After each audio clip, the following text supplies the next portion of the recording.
Hey guys, it's Mrs. Austin. This is the one and only Ivan part 10.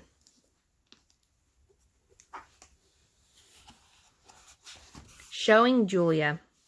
It's time to show off my work. The mall is silent except for Thelma the macaw, who is practicing a new phrase. Uh-oh. Julia is finishing her homework, and George is sweeping outside. Mac has gone home for the night. I grab knot tag and carefully pull out the folded papers. So many paintings, page after page, piece after piece of my giant puzzle. I pound on my glass and Julia glances over. Fingers trembling, I hold up one of my paintings. It's brown and green, a corner piece. Julia smiles. I display another picture and then another and another, each one a tiny part of the whole. Julia looks confused. But what is it? She asks. She shrugs. It doesn't matter. It's pretty just as it is. Uh-oh, says Thelma. No, it does matter. More paintings. George calls out to Julia. He's done for the night. Grab your backpack, he says, and hurry, it's late. Gotta go, Ivan, Julia says. Julia doesn't understand. I have to find the right pieces.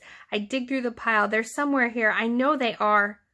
I find one, another. I tried to hold 4 of them up against the glass. Bob, I say, hurry, help me. Bob grabs paintings with his teeth and drags them to me. One by one, I shove pictures through the window crack. They crumple and tear. There are too many pieces. My puzzle is too big. Careful, Ivan, Julia says. Those might be worth millions someday. You never know. She arranges the paintings into a neat stack. I suppose Mac's going to want to sell these in the gift shop. She still doesn't understand. I shove more out of the hole, more and more, all of them, one after another. So Ivan's been painting, has he? George says as he puts on his coat. A lot, Julia says with a laugh. A whole lot. You're not taking all those home with you, are you? George asks. I mean, no offense to Ivan, but they're just blobs. Julia thumbs through the towering stack of paintings. They might not be blobs to Ivan. Let's leave those by the office, George suggests. Mac will want to try selling them, although why anyone would pay $40 for a finger painting a 2-year-old could do, I don't know. I like Ivan's work, Julia says. He puts his feelings into them. He puts his hair into them, George says. Julia waves goodbye. Night, Ivan. Night, Bob. I press my nose against the glass and watch her walk away. All my work, all my planning, wasted. I look at Ruby sleeping soundly, and suddenly I know she'll never leave the Big Top Mall. She'll be here forever, just like Stella. I can't let Ruby be another one and only. Chest beating. Often when visitors come to see me, they beat their hands against their puny chests, pretending to be me. They pound away, soundless as the wet wings of a new butterfly. The chest beating of a mad gorilla is not something you ever want to hear. Not even if you're wearing earplugs. Not even if you're 3 miles away wearing earplugs. A real chest beating sends the whole jungle running, as if the sky has broken open, as if men with guns are near. Angry. Thump. The sound, my sound, echoes through the mall. George and Julia spin around. Julia drops her backpack. George drops his keys. The pile of pictures goes flying. Thump, thump, thump. I bounce off the walls. I screech and bellow. I beat and beat and beat my chest. Bob hides under knot tag, his paws over his ears. I'm angry at last. I have someone to protect.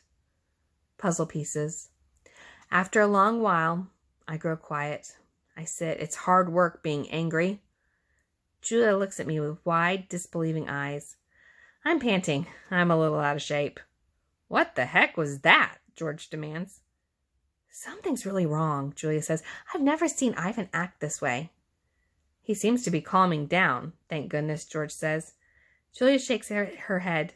He's still upset, Dad. Look at his eyes. My pictures are scattered all over the floor, like huge autumn leaves. What a mess, George says, sighing. Wish I hadn't bothered sweeping tonight. Do you think Ivan's okay? Julia asks. Probably just a temper tantrum, George says. He reaches under a chair to retrieve a brown and red picture. Can't say I blame the guy. Stuck in that tiny cage all these years. Julia starts to answer, but then she freezes. She cocks her head. She stares at her feet, where my pictures lie in disarray. Dad, she whispers, come see this. I'm sure he's another Rembrandt, George says. Let's pick these up and get going, Jules. I'm exhausted. Dad, she says again, seriously, look at this. George follows her gaze. I see blobs, many, many blobs, along with the occasional swirl. Please, can we go home now? That's an H, Dad. Julia kneels down, straightening one picture then another. That's an H, and here, she grabs another picture. This one here, and I don't know, maybe that one you have an E. George rubs his eyes. I hold my breath. Julia's running now. She picks up another picture, sets down another. It's like a puzzle, Dad. This is something, a word, maybe words. It's a picture of something, a giant picture. Jules, George says, this is crazy. But now he's looking at the floor too, wandering from picture to picture and scratching his head. H, Julia says, E-O. Ho?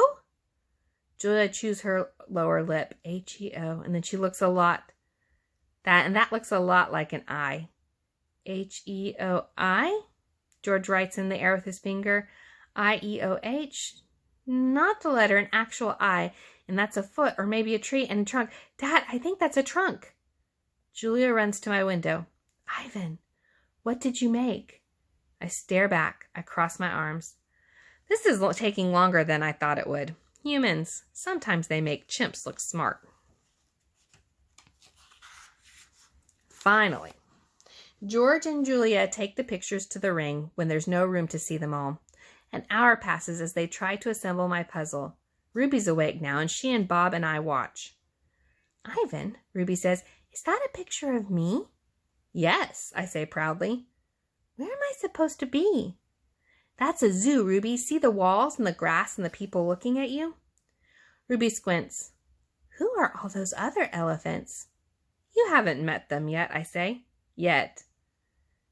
It's a very nice zoo, Ruby says with an approving nod.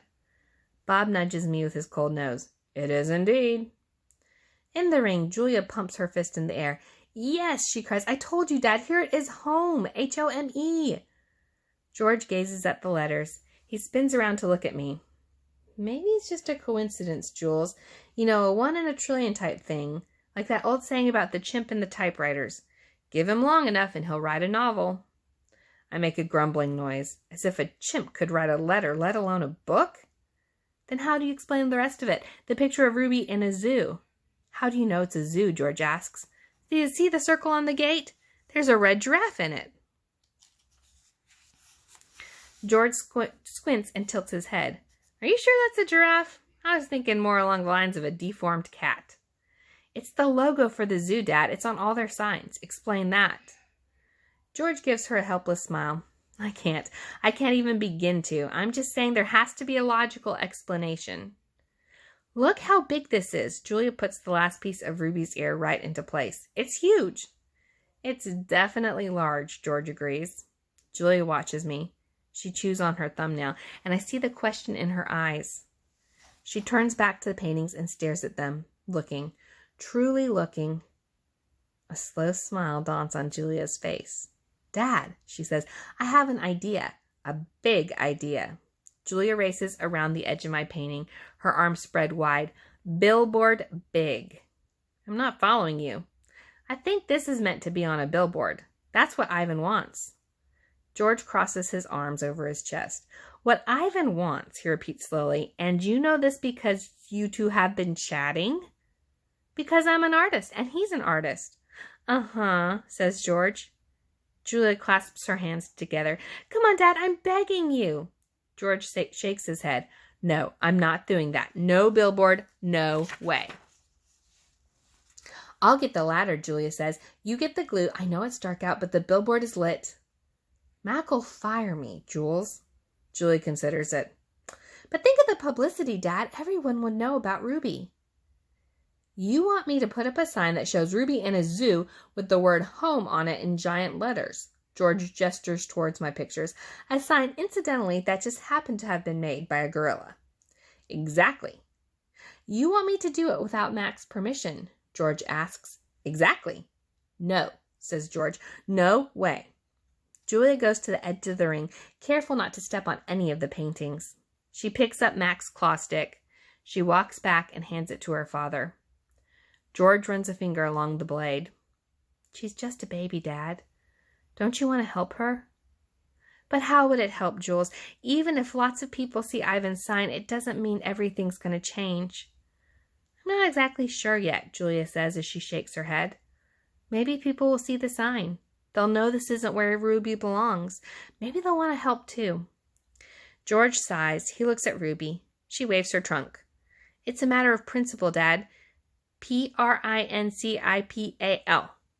L-E, George corrects. Dad, Julia says softly, what if Ruby ends up like Stella?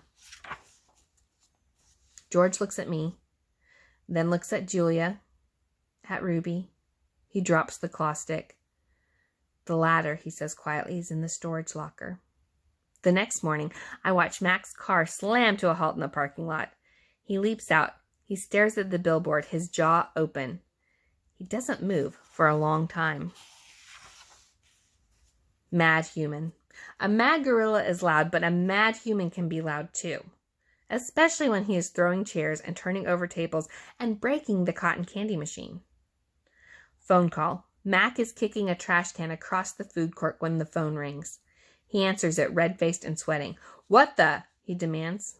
He glares at me. I don't know what you're... He starts to say, but then he stops to listen. Who? Julia who? He asks. Oh, sure, George's kid. She's the one who called you? More talking. With the phone to his ear, Mac comes closer to my cage, eyeing me suspiciously. Yeah, he paints. Sure. We've been... Nope, pages are stuck together. Selling his art for quite a while now. There's another long pause. Yeah, absolutely, it was my idea. Mac nods. A smile starts at the corner of his mouth. Photos? No problem. You want to see him in action? Come on down, have a look. We're open 365 days a year. You can't miss us. We're right off of I-95. Mac picks up the overturned trash can. Yeah, I think he'll be adding more pictures. It's what do you call it? Work in progress. When the call is done, Mac shakes his head. Impossible, he says. An hour later, a man with a camera comes to take my picture. He's from the local paper, the one Julia called. How about you take one of me with the elephant, Mac suggests. He drapes his arm around Ruby's neck, and grinning as the camera clicks. Perfect, the man says. Perfect, Mac agrees. And that's all for now. Bye, guys.